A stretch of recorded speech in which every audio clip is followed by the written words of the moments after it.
കയ്പമംഗലം കൂരിക്കുഴി കോഴിപ്പറമ്പിൽ കുടുംബക്ഷേത്രത്തിലെ വെളിച്ചപ്പാടിനെ കൊലപ്പെടുത്തിയ കേസിൽ പ്രതികളെ കോടതി കുറ്റക്കാരനാണെന്ന് കണ്ടെത്തി. കൂരിക്കുഴി നിവാസികളായ ഗണപതി എന്ന് വിളിക്കുന്ന വിജീഷ്, കണ്ണൻ എന്ന് വിളിക്കുന്ന ജിത്ത് എന്നിവരെയാണ് ഇരിങ്ങാലക്കുട അഡീഷണൽ ജില്ലാ കോടതി ജഡ്ജി വിനോദ് കുമാർ എൻ കുറ്റക്കാരനാണെന്ന് കണ്ടെത്തിയത്.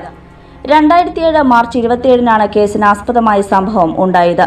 കോഴിപ്പറമ്പിൽ ശ്രീ ഭദ്രകാളി ഹനുമാൻ ക്ഷേത്രത്തിലെ പ്രധാന വെളിച്ചപ്പാടായ കയ്പമംഗലം കൂരിക്കുഴി സ്വദേശി കോഴിപ്പറമ്പിൽ ഷൈൻ എന്നയാളെയാണ് കൊലപ്പെടുത്തിയത്.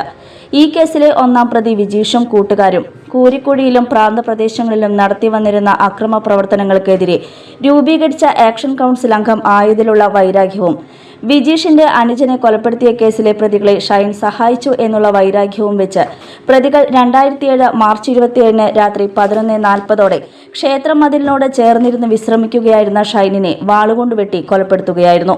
ഈ സംഭവത്തിന് മതിലകം പോലീസ് സ്റ്റേഷനിൽ രജിസ്റ്റർ ചെയ്ത കേസ് വലപ്പാട് CI ആയിരുന്ന MS ബാലസുബ്രഹ്മണ്യൻ, തുടർന്ന് CS ഷാഹുൽ ഹമീദ് എന്നിവർ അന്വേഷണം നടത്തി 5 പ്രതികൾക്കെതിരെ ആദ്യ ചാർജ് സമർപ്പിക്കുകയും തുടർന്ന് കൊടുങ്ങല്ലൂർ CI ആയിരുന്ന KM ദേവസ്യ തുടരന്വേഷണം ഏറ്റെടുത്ത് കുറ്റപത്രം സമർപ്പിക്കുകയും ചെയ്തു. ഇരിങ്ങാലക്കുട അഡീഷണൽ ജില്ലാ കോടതി ജഡ്ജി N വിനോദ് കുമാറാണ് ഇന്ത്യൻ ശിക്ഷാ നിയമത്തിലെ 143, 147, 148, 341, 302, 149 എന്നീ വകുപ്പുകൾ പ്രകാരം പ്രതികൾ കുറ്റക്കാരാണെന്ന് കണ്ടെത്തിയത്. പ്രോസിക്യൂഷനു വേണ്ടി public prosecutor advocate Joji George, advocate James, Abin Gopuran എന്നിവർ ഹാജരായി.